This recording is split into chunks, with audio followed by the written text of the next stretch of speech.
Everyone very good morning. Very important है जब हम किसी छात्र को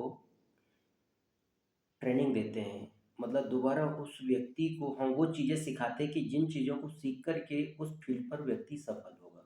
ओके, हम यहाँ पर बात करते हैं फील्ड की दुनिया में, सेल्स की दुनिया में, मार्केटिंग की दुनिया में। जब हम किसी छात्र को किसी भी न्यू सेल्स एग्जीक्यूटिव को फील्ड पर हम लेकर के जाते हैं, ठीक है, उसकी ज्वाइनिंग हो चुकी है, सिलेक्शन हो चुका है, अब उसको सेल्स का मास्टर बनना है, फील्ड का मास्टर बनना है, मार्केटिंग का मास्टर बनना है, कस्टमर को डील करने का मास्टर बनना है, HR human resource of management की व्यक्ति की एक्टिविटीज से वो वाकिफ हो सके और उसका कॉन्फिडेंस बहुत ही अच्छा रिदम के साथ काम कर सके।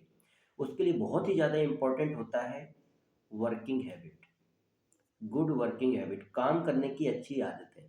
जितनी अच्छी काम करने की आदतें होंगी उतने अच्छे तरीके से साथ स्टूडेंट्स, वो व्यक्ति अपने आप को सफल पाएगा। ओके, सबसे बड़ी चीज़ तो ये है गुड वर्किंग हैबिट के अंदर क्या है कि छात्र को हमको 8 स्टेप टू सक्सेस सिखाना है। ओके, कि आपको पूरे दिन वर्क द टेरिटरी करेक्टली करना है, लोगों की नाना से प्यार करना है, जो व्यक्ति आपसे बात करना नहीं चाहता उस व्यक्ति से आपको बात करना है, जो आपकी बात सुनना नहीं चाहता उस व्यक्ति को आपको बात सुनाना है, जो व्यक्ति आपकी तरफ देखना नहीं चाहता उसको जरूर आपको डील करना है, जिस व्यक्ति से आपको डर लगता है उस व्यक्ति से आपको बात करना है। Okay, very important. और प्रत्येक व्यक्ति को आपको अपने प्रोडक्ट के बारे में, अपने प्रोजेक्ट के बारे में, अपने कॉन्सेप्ट के बारे में आपको पिचिंग करनी है, बहुत जरूरी है। ओके, पिचिंग मतलब personal introduction to customer hurts. जब तक आप सामने वाले व्यक्ति के सामने मुंह नहीं खोलोगे, बोलोगे नहीं, एक्टिंग नहीं करोगे, आपकी बॉडी लैंग्वेज का प्रदर्शन नहीं होगा, तो सामने वाला व्यक्ति कैसे आपको जानेगा और वो आपसे कैसे तरह तरह क्वेश्चन करेगा। जब तक आपसे वो क्वेश्चन नहीं करेगा तो आपका कॉन्फिडेंस लेवल, आपकी मैनेजिंग स्किल डेवलप नहीं होगी। ओके, ये चीजें, एक बेसिक चीजें स्टूडेंट्स को बताना है। इसके बाद कि सेल्स करने के 5 नियम, बात करने के 5 नियम, और उसके साथ साथ कोई भी मीडिया है, कोई भी प्रोडक्ट है, उसको पचाने के 4 नियम, इन चीजों को माइंड में डालना है। उसके साथ माइंड में पहले से ये चीज बिठाना है कि पॉजिटिव एटीट्यूड क्या होता है, मतलब एक सकारात्मक सोच क्या होती है। क्यों? क्योंकि डायरेक्ट जैसे बंजर भूमि होती है उसमें तो नहीं अपन बीज बो देते, पहले उस भूमि को अपन क्या तैयार करते, फिर इसके बाद सारी चीज। उसी तरह से पॉजिटिव एटीट्यूड एक नए छात्र की सोच को विकसित करती है ना, कि एक सकारात्मक सोच के दम पर जो बार बार हम सीखेंगे, बार बार हम कोशिश करेंगे, तो ही हमारे पास परिणाम अच्छा आएगा। ये चीजें प्रिपेयर जब माइंड में होती है एक छात्र के, उसके बाद फिर उसे बताना है टॉक टू एवरीवन, कि बेटा, मेरे जूनियर, मेरे साथी, आपको एक चीज का विशेष ध्यान रखना है कि जिस तरह से आपको मैंने कल आपको कार्य करके दिखाया, कल मैंने आपको पूरे दिन लोगों से मिल करके दिखाया, कल मैंने आपको किसी भी जगह पर आपने मुझे बैठा हुआ ना देख करके दौड़ दौड़ करके एक व्यक्ति से दूसरे व्यक्ति तक, एक ऑफिस से दूसरे ऑफिस तक, एक शॉप से दूसरी शॉप तक जा जा करके मैंने लोगों से बात किया, प्रेजेंटेशन दिया, पिचिंग किया। उसी तरह से आपको एक नियम याद रखना, पुअर हो या रिच, सबको मारो पेच। ओके, टॉक टू एवरीवन, प्रत्येक व्यक्ति से आपको बात करना है। अब यदि कोई व्यक्ति बुरा है तो आपको बुरा नहीं बनना है, आपका, आप मैनेजमेंट सीख रहे हो, सामने वाला मैनेजमेंट नहीं सीख रहा। ओके, आप कॉर्पोरेट जगत के ट्रेनर बनने के लिए आप क्या स्ट्रगल कर रहे हो, वो नहीं कर रहा है, लेकिन आपको उस व्यक्ति को अकॉर्डिंग टू सिचुएशन कैसे डील करना है, कैसे बात करना है, कैसे मैनेज करना है, इतना आपका पॉजिटिव नजरिया होना चाहिए। इसलिए talk to everyone very important. जब तक आप प्रत्येक व्यक्ति से आप बात नहीं करोगे तो आपको मजा नहीं आएगा, कॉन्फिडेंस नहीं आएगा। यदि आपकी सर्विस, आपका प्रोडक्ट बिक भी जाएगा तो आपको मजा नहीं आएगा, क्योंकि आपने सिर्फ उस जगह पर, समझो फिर आपने प्रोडक्ट सेल किया। आपने प्रत्येक व्यक्ति से जब बात करोगे तो कुछ दिनों के बाद आप एक डिक्शनरी बन जाओगे कि यदि उस कैटेगरी का व्यक्ति, तो उसको किस तरह से उससे पॉजिटिव रिजल्ट हासिल करना चाहिए। उस कैटेगरी की यदि कोई बात कर रहा है तो वो व्यक्ति किस तरीके से कर रहा है और क्यों कर रहा है, तो आपको उस चीज के, आप एक ज्योतिषी बन जाओगे। कुल मिलाकर के आप अपनी फील्ड के एक बहुत बड़े आध्यात्मिक गुरु बन जाओगे। आपको फिर व्यक्ति की एक्टिविटी को देख करके आप बता दोगे कि वो व्यक्ति क्या है, क्या सोच रहा है, क्या कर रहा है, क्यों कर रहा है, किस लिए कर रहा है। इसी चीज को सीखने के लिए बहुत ही बड़ा पॉइंट होता है टॉक टू एवरीवन। और जब आप टॉक टू एवरीवन, प्रत्येक व्यक्ति से आप बात करोगे, तो वहां पर आपको अपनी सांसों पर ध्यान देना है, अपनी एकाग्रता पर ध्यान देना है। बार बार यदि आपकी सांसें यदि क्या निकलती रहेंगी, तो आपके अंदर वो एक्साइटमेंट नहीं रहेगा, वो अध्यात्म नहीं रहेगा, वो आपकी बातों का असर नहीं रहेगा।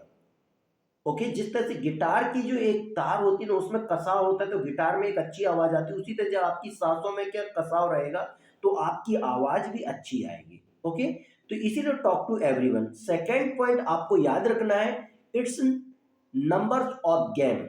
जैसे कि एक गेम होता है, वनडे गेम, आपने क्रिकेट गेम देखा होगा, ठीक है। दो टीमों के बीच में क्रिकेट मैच होता है, और वो मैच वनडे जो होता है 50-50 ओवर का होता है। एक ओवर में 6 बॉल होती है, मतलब 50 ओवर में 300 बॉलें होती हैं।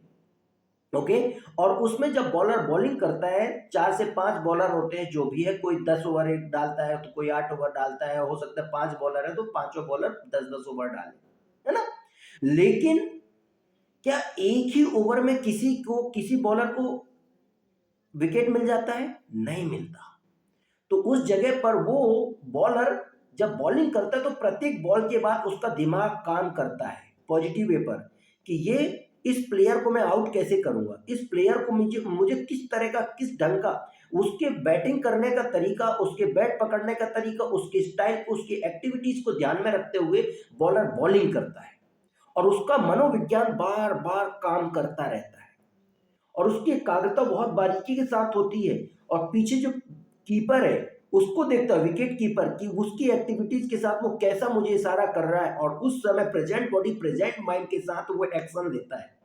तो जिस तरह से 300 बॉलिंग करने के बाद हो सकता है किसी को 4 विकेट मिल जाते, किसी को एक भी विकेट नहीं मिलता, लेकिन क्या बॉलर बॉलिंग करना तो नहीं छोड़ देता। और जो सही तरीके से अपनी बॉलिंग में सुधार करता है, अपनी एकाग्रता में सुधार करता है, उस गेम को बड़े ज्ञान से, बड़े ध्यान से समझता है, तो वो महान बॉलर बनता है। सेम दैट, वैसे ही ये गेम है, आपको सेल्स की दुनिया का एक बहुत महान प्लेयर बनना है, मार्केटिंग की दुनिया का महान बादशाह बनना है। तो ये गेम्स को आपको समझना पड़ेगा कि ये मानव की जो सोच है, आपको मान के चलते, तो पति पत्नी है, आपने पिचिंग किया, पति तो बहुत ही ज्यादा सेटिस्फाइड हो गया कि यस, मैं बिल्कुल ये प्रोडक्ट लेना चाहता हूं। और इसके बाद यदि आपका कस्टमर अंदर गया पैसा लेने के लिए, और अंदर से जब उसकी पत्नी ने आपको देखा, और आपकी बॉडी लैंग्वेज यदि थोड़ा सा आउट या ढीली ढाली समझ में आई, और उसके माइंड में आपकी प्रस्तुति नेगेटिव वे पर गई, तो क्या अंदर से उसकी पत्नी पैसा लाने देगी क्या? महसूस कीजिए, नहीं लाने देगी। सेम दैट, मतलब चौकन्ने आपको 24 आवर्स, जब तक आप मैदान में टिके हो, फील्ड पर हो, गेम खेल रहे हो, आपको चौकन्ने रहना, वरना सावधानी हटी दुर्घटना घटी। तो ये जो गेम है, आपको बहुत ही सावधानी पूर्वक आपको खेलना है। ये नहीं सोचना है कि आपका प्रोडक्ट सामने वाले ने खरीद लिया तो आप ढिलाई देने लगो, आपका माइंड यहाँ वहाँ भटकने लगे, या आपकी एकाग्रता मिस्टेक हो जाए, या आपका कुछ भी, क्योंकि आपको सब देख रहे हैं, आपकी बॉडी लैंग्वेज, आपकी एक्टिंग, आपकी एक्टिविटी, आपके एक्सप्लेन करने का ढंग, आपके चलने का ढंग, आपका हाव भाव स्वभाव, ये सब कुछ आते हैं उस औसत के नियम के अंदर।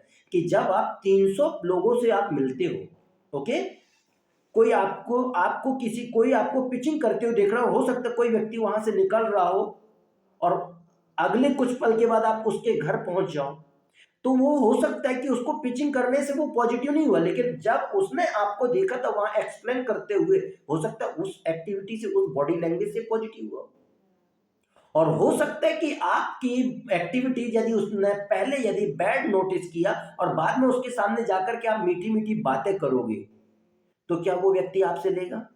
नहीं। तो इस चीज का आपको ध्यान रखना होता है कि ये हम जो गेम खेलने का जो हमारा ढंग है ना, ठीक है, औसत का नियम फॉलो करने का जो हमारा ढंग है ना, 300 लोगों से मिलने का जो हमारा ढंग है ना, आपको इस बात को ध्यान रखना कि पूरी खुले आसमान के नीचे सभी लोग हमको देख रहे हैं, बच्चे भी देख रहे हैं, माता पिता भी देख रहे हैं, बीवी भी देख रही है, पति भी देख रहा है, छोटे छोटे बच्चों से लेकर भाई बहन सभी लोग देख रहे हैं। नहीं मालूम जिस जगह पर हमारी कौन सी मिसअंडरस्टैंडिंग हमारे रिजल्ट को खो दे, हमारी मार्केट वैल्यू को बेकार कर दे, हमारी छवि को बेकार कर दे। इस चीज का आपको विशेष ध्यान रखना है। आपको उठने का ढंग, बैठने का ढंग, नाश्ता करने का ढंग, चलने का ढंग, किसी से बोलने का ढंग। आप यदि किसी जगह पर आप यात्रा करते हो, बस में यात्रा करते हो, ट्रेन में यात्रा करते हो, फोर व्हीलर में यात्रा करते हो, ऑटो में यात्रा करते हो, तो किस किस कैटेगरी के लोग मिलते हैं। अब आपको ये नहीं मालूम कि वो किस एरिया के या किस मार्केट के लोग हैं, होता है कि नहीं। लेकिन कभी कभी यदि हो सकता है कि वही व्यक्ति, यार मैंने आपको कहीं देखा है, और वो याद, अच्छा अच्छा अच्छा, एक बार आप ऑटो में बैठे हुए थे, जिस ऑटो में आप बैठे थे उसी ऑटो पर मैं भी बैठ करके उस जगह जा रहा था। तो numbers of game you can not determine who will buy so की पिचिंग। आप ऑफिस से निकलने के बाद आप ये सोचो कि आपकी वर्किंग हैबिट, आपका गेम शुरू हो गया। ऑफिस से निकलने के बाद आपका गेम शुरू हो गया, ऑफिस में एंट्री करने तक, समझ गए। कब कहा, क्योंकि हर जो व्यक्ति आपको देखेगा वो ये सोचेगा, अरे यार ये व्यक्ति क्या कर रहा है, कहाँ से है ये, इस व्यक्ति को मैं डेली देख रहा हूँ, ये कहाँ जाता है, कैसे जाता है, ये टाई लगा करके, सूट बूट वीआईपी बन करके। तो डेली जो व्यक्ति देख रहा है उनके अंदर भी जिज्ञासा जागती है आपसे मीटिंग करने का। लेकिन यदि आपने गेम खेलने में आपने सिर्फ ये सोचा कि मैं सिर्फ ऑफिस निकलने के बाद मैं जिस टेरेटरी में जाऊंगा उसी टेरेटरी में सिर्फ मैं क्या गेम कर रहा हूँ, गेम खेल रहा हूँ, पिचिंग कर रहा हूँ, या प्रोडक्ट सेल्स कर रहा हूँ, या लोगों को प्रेजेंट कर रहा हूँ, ये नहीं। इस बात को आपको चौकन्ने रह करके आपको ध्यान देना है। ओके, ये वेरी इंपॉर्टेंट पॉइंट है। ठीक है, तो जस्ट लाइक जैसे वो बॉलर, वो फील्डर मैदान पर चौकन्ने रहता है, उसी तरह से आपको अपने काम में चौकन्ने रहना है। वेटिंग रूम में पहुंचने से पहले तक आपको हमेशा मैदान में एक्टिव रहना है, और 200 पिचिंग आपको करनी है। ओके, ठीक है। और इस बात को आपको ध्यान रखना है कि चलते हुए उठते हुए जो भी व्यक्ति आपसे मिले उसको आप पर प्राउड होना चाहिए, बी ए गुड प्लेयर। इस चीज का आपको बहुत ही विशेष ध्यान रखना है। ओके देन, इस चीज को जो व्यक्ति ध्यान रखता है वो व्यक्ति कभी भी फील्ड पर फ्लॉप नहीं होता।